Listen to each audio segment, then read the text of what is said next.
Bonjour, on va se retrouver pour une vidéo sur une partie de Civilisation 7. Là, c'est l'écran de présentation, donc j'ai déjà un petit peu joué et le personnage de Himiko est niveau 4. C'est-à-dire que j'ai pu lui rajouter ce qu'on appelle des souvenirs. Donc le personnage Himiko est diplomatique scientifique, c'est-à-dire que ça donne des petits avantages sur ces compétences-là. J'ai choisi l'Empire romain. Je vous laisse mettre la pause pour lire un peu les spécificités des uns et des autres. Ça, ce sont donc les bâtiments exclusifs, comme c'est marqué.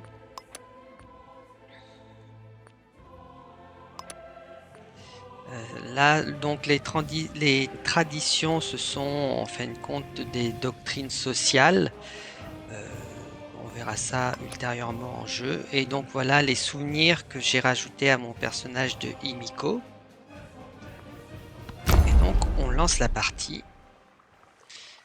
Donc on va commencer par les souvenirs. Donc c'est dans les attributs. Et vous voyez ici les attributs du dirigeant. Au cours de la partie, on commence, on n'a rien. Et en fonction des actions que l'on mène, des bonus que l'on gagne, on gagne des points. Comme là, comme j'ai ici en science et en militarisme parce que j'ai des souvenirs.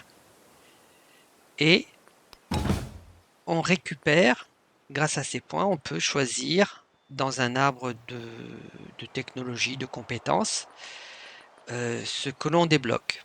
Alors, j'ai choisi militariste pour débloquer cette compétence particulière, le soutien de guerre. On verra le moment venu à quoi ça sert, mais les résolutions de guerre se font grâce à ce qu'on appelle le soutien de guerre. Donc, commencer avec un bonus de +1 dès le départ, c'est avantageux dans les périodes de guerre. Bon, là, on n'a pas le choix, on prend celui-là. Donc, j'ai distribué les points. Et ben, on va installer notre cité ici. Voilà.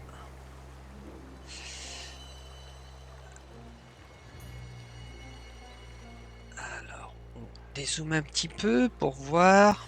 Donc, j'ai de l'argent, du jade, du poisson, du vin. Ok. Donc, première chose à faire dans toute civilisation qui se respecte, un explorateur.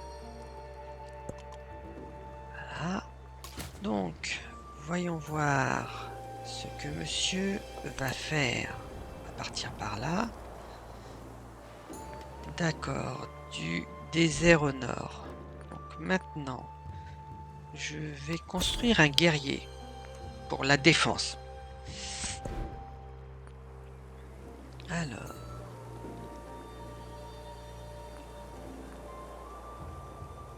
je vous laisse mettre la pause éventuellement pour voir à quoi correspondent les différentes choses que débloquent ces technologies. Donc, personnellement, je vais commencer avec l'élevage car je souhaite avoir le frondeur le plus rapidement possible. Je ne suis pas ce qu'on appelle une foudre de guerre en termes de combat, mais j'avoue que mon personnage, enfin ma façon de jouer, euh, c'est surtout le combat à distance. Alors voilà, ma ville vient de gagner un point de croissance et je vais choisir où est-ce que je vais en fin de compte accroître ma cité. Donc je vais partir sur de la production et du bonheur. Et en fin de compte, ça fait l'effet d'une bombe et ça libère enfin, ça prend sous sa domination les cases autour. Donc c'est pour ça que ma frontière s'est accrue. Et comme dans toutes les civilisations, quasiment, on peut étendre nos frontières jusqu'à 3 hexagones du centre-ville. Donc ça, c'est un chiffre à retenir pour quand on veut développer des colonies et tout ça. Alors, il y a eu une petite modification avec ce civilisation par rapport aux autres. C'est ça, ce sont les fleuves navigables.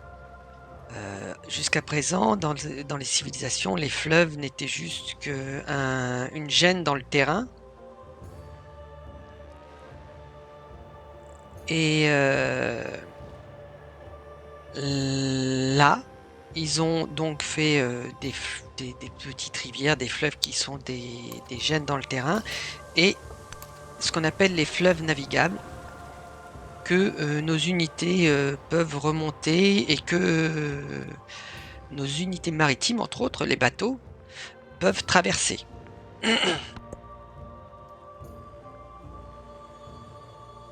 Alors,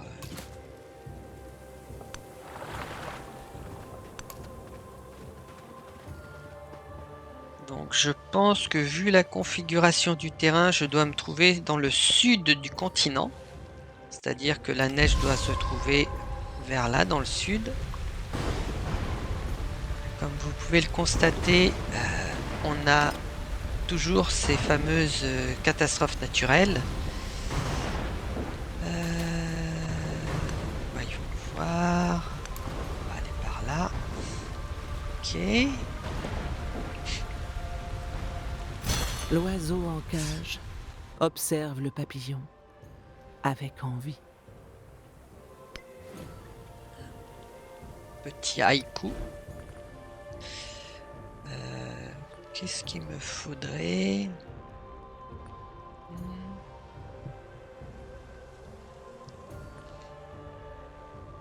La navigation à voile pourrait être intéressante. Je vais prendre la navigation à voile, comme ça mes unités pourront aller sur les cases de mer peu profondes. Allez, hop, on fait celui-ci. Ah. J'ai une unité, donc il va voyager un petit peu autour de la ville. Donc là, je développe encore ma colonie. Je pense que je vais prendre cette case.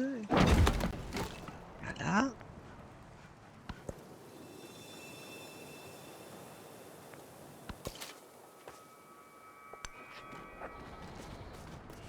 Donc, voilà ce dont je parlais, les rivières qui sont juste une gêne au déplacement comparé aux fleuves navigables.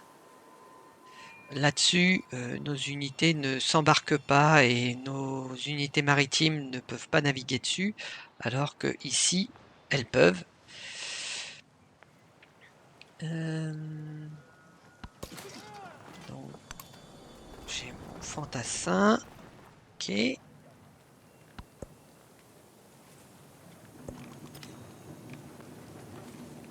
Alors,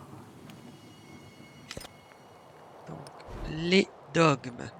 Voyons voir ce que l'on va faire. Je vais attaquer ici pour fonder rapidement mon panthéon. Alors, voici le choix du gouvernement. En fonction du choix que l'on fait, on peut, quand on arrive à gagner suffisamment de bonheur, on débloque quelque part une sorte de fête nationale et on nous laisse le choix entre l'une de ces deux options si on prend République classique Si on prend despotisme, c'est une de ces deux-là, et ainsi de suite.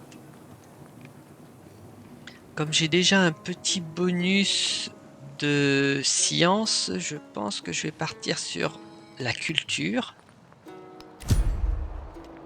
Là. Et donc, je vais prendre de la culture. Donc, les doctrines sociales, vous avez des doctrines sociales basiques comme ça, et chaque civilisation possède ses propres doctrines sociales. C'est-à-dire que tout à l'heure, vous avez vu, quand je vous ai présenté l'Empire romain, il y avait des doctrines sociales qui étaient spécifiques aux Romains que vous ne retrouverez normalement dans aucune autre civilisation. Et c'est valable pour toutes les civilisations.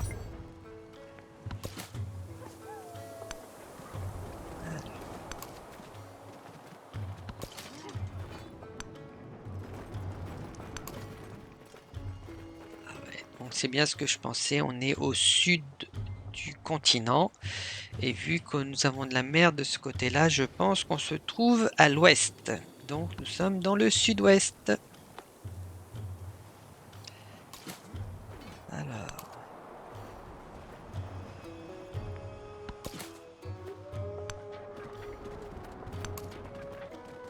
Ah. Alors ceux-ci, c'est des points d'intérêt qui remplacent les anciens petits villages barbares, qui nous permettaient de gagner des choses diverses et variées. Alors, là.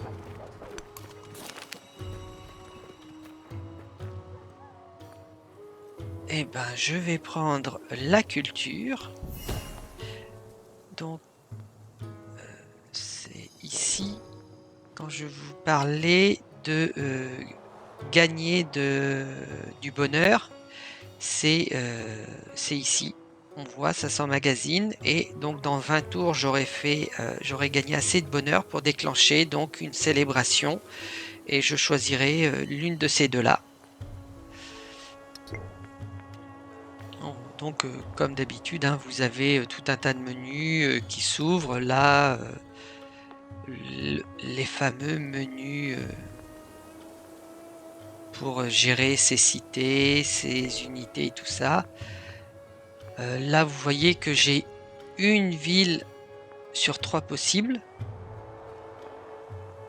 Et quand je créerai ma cité suivante, je vous expliquerai un petit peu la différence qu'il y a entre ville et commune. Ça sera parce que c'est un petit peu différent. Donc lui, il va rester ici en protection. Je vais faire un atelier de sciage et je vais le mettre ici. Et quand il aura fini d'être construit, il fera l'effet d'une bombe et mes frontières s'agrandiront aussi.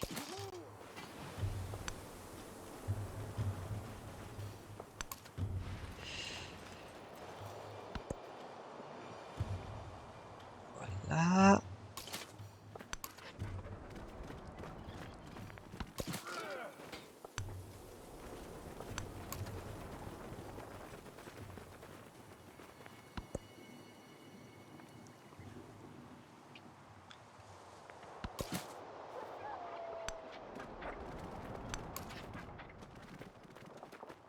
Bon, bah, là, il n'y a pas grand-chose à dire. Les tours se font rapidement, hein. C'est pas... Il y a assurément un autre monde, mais il est dans celui-ci. Merci. La brise était bien douce, belle l'écume blanche, bouillonnant le sillage. Nous étions les premiers à jamais nous aventurer dans ces eaux silencieuses. Ils ont des âmes de poètes. C'est magnifique. Alors, soit ça, soit ça. Et j'aurais tendance à partir sur ça pour améliorer la production des mines et des carrières, sachant que j'ai déjà une mine et possiblement deux autres mines avec l'argent ici. Alors, comme vous pouvez le constater, chaque ressource possède une petite icône avec des couleurs spécifiques. Je vais vous expliquer ça rapidement. En fin de compte, vous avez 3 types de ressources au niveau de cet âge-là, l'Antiquité. Donc vous avez les ressources bleues, qui sont ce qu'on appelle des ressources de ville. Les ressources jaunes, qui sont des ressources qui peuvent être distribuées soit aux villes, soit aux communes. Et vous avez les ressources rouges qui sont des ressources d'empire ou de trésors, comme ils appellent ça aussi. C'est des ressources qui sont placées ici directement. Là, vous avez les ressources de ville que vous distribuez dans votre ville. Et en dessous, vous avez des ressources pour ville et commune. Et quand j'aurai une commune, je vous montrerai la différence qu'il y a donc à ce niveau-là entre une ville et une commune. Ah, l'appel de la montagne. Euh, j'ai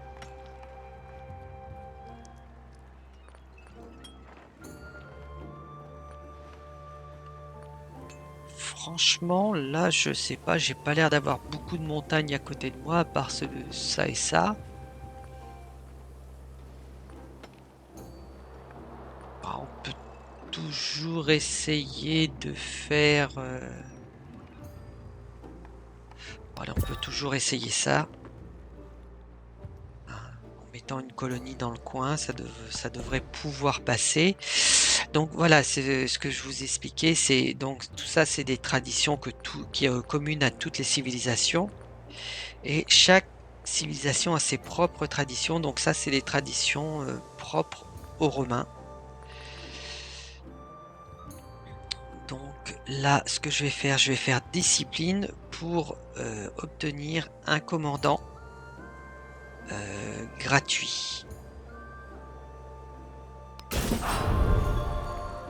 Et hop, la religion.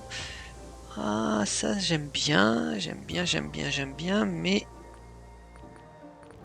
je vais prendre Dieu du Soleil, parce que ça fait des petits bonus à tous les niveaux.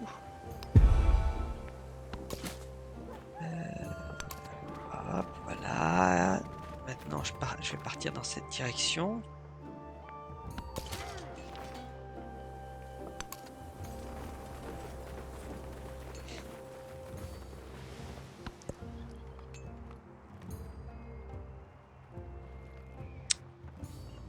Ah, j'aime pas ça.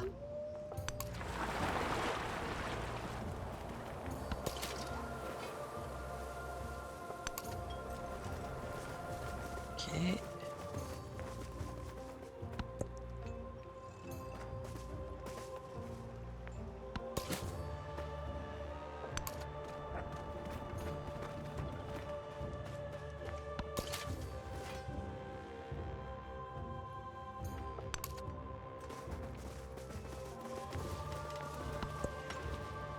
Bon, là, il n'y a pas grand-chose à dire, hein.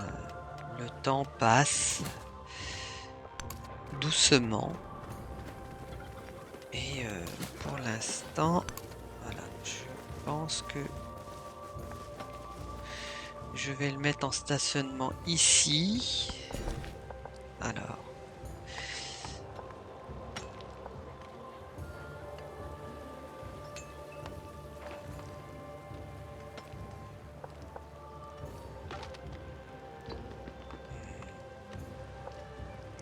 je vais mettre...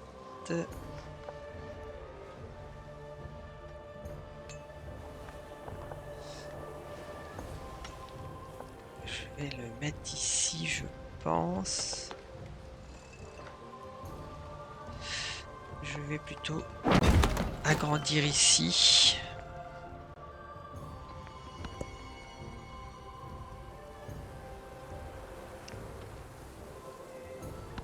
Allez, hop, là.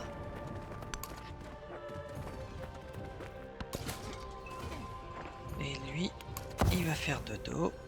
Voilà. Donc, en termes d'unité militaire, donc là, vous voyez, le quartier vient juste de se faire et mes frontières se sont agrandies.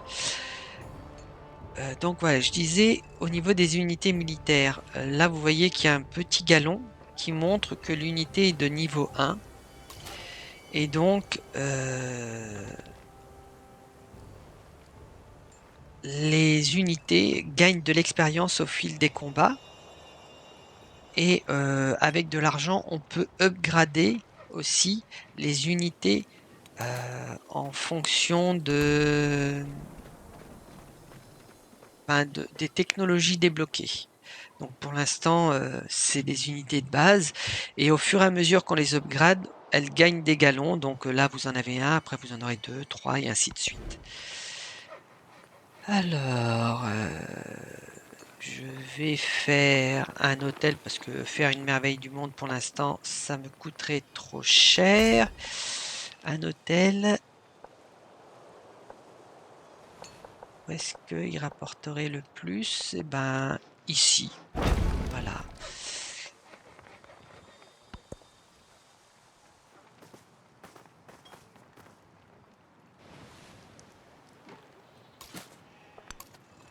Alors, je vais plutôt le mettre ici, comme ça je le force à venir s'il a envie de venir.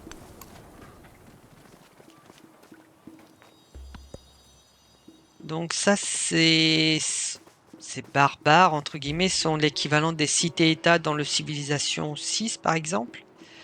Et quand ils ont un petit encadré rouge, comme on a pu le voir sur l'unité, c'est-à-dire qu'ils sont hostiles. Tu vas rester là, fais dodo. Ne faites rien qui serait inutile. Oui, je ne fais rien. Alors, 6-6... à la porte de toutes les nations. Ok.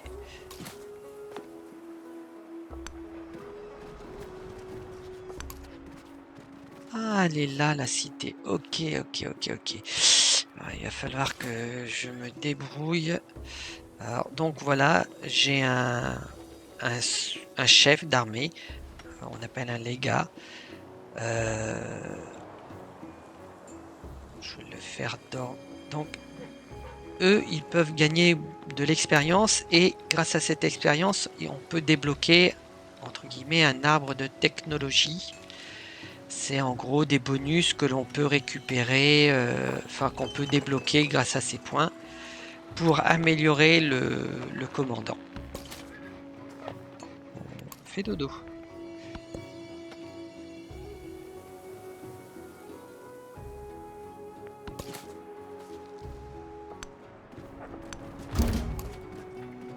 Ah, voilà une nouvelle civilisation. Bon, on va faire un petit peu de diplomatie. Friedrich II. Hoch erfreut, euch kennenzulernen. Ich bin ein Engel im Salon, aber ein Teufel auf dem Schlachtfeld. Comme d'habitude, ils ont des petites phrases dans leur langue d'origine. Alors, ça va permettre d'expliquer un petit peu le rôle de l'influence, qui est une ressource extrêmement importante et que l'on peut avoir du mal au début à gagner. Sans influence, on ne peut rien faire en termes diplomatiques. Toute action diplomatique requiert de l'influence. Et vous voyez, vous avez les bonus et malus que l'on a en dépensant l'influence. Personnellement, j'ai tendance à toujours commencer par un discours amical. Je préfère éviter les combats. Et comme vous le voyez, l'influence sert à beaucoup de choses. Et encore là, c'est une infime partie de ce dont il est possible de faire avec, en termes de diplomatie. Je vais faire de la recherche collaborative avec notre ami.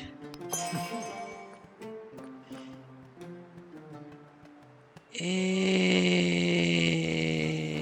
est-ce que j'ai? Non, je vais garder. Je vais garder. Et le reste, on attendra.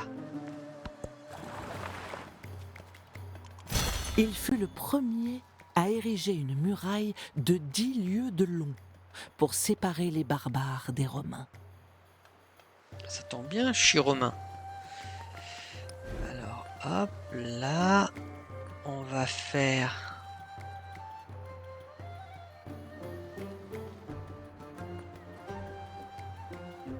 On va faire la maçonnerie 2 pour gagner plus 100 en production dans les bâtiments de production. Vu que j'ai construit ici une scierie, je vais gagner un petit peu de production grâce à ça.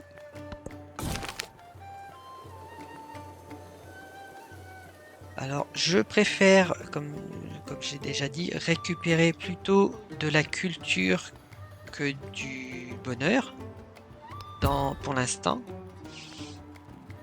Pendant qu'on y est, je vais vous montrer, parce que je ne l'ai pas montré jusqu'à présent. Voilà l'arbre de technologie. Vous avez un arbre de technologie pour chaque ère que l'on fera. Il y en a 3.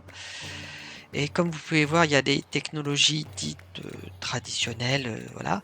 Et vous avez d'autres technologies, comme celle-ci par exemple, où vous avez la technologie et ce qu'on appelle le niveau de maîtrise, qui apporte des bonus supplémentaires. Donc, vous n'êtes pas obligé de faire les niveaux de maîtrise pour aller jusqu'au bout de l'arbre de technologie, mais c'est plutôt conseillé de les faire quand même.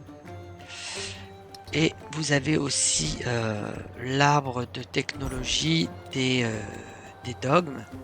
Donc, comme je vous l'ai dit, vous avez les dogmes propres à toutes, qui sont communs à toutes les civilisations, et les dogmes propres à la civilisation que l'on a choisie au départ. Voilà. Et on fit... Bon, alors... Donc là, vous voyez, le petit liseré rouge autour des unités et de la ville nous dit que ils sont hostiles. Et comme vous voyez, je n'ai pas assez d'influence pour lancer une action diplomatique pour se lier d'amitié avec eux. Donc je vais être obligé d'attendre d'avoir les 170 points.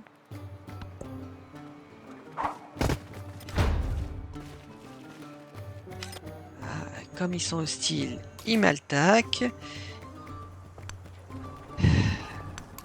C'est désagréable. Ah, action diplomatique. Donc, notre ami Friedrich nous propose. Il veut pouvoir traverser nos frontières. Bon, on va accepter. Ça, comme ça nous permet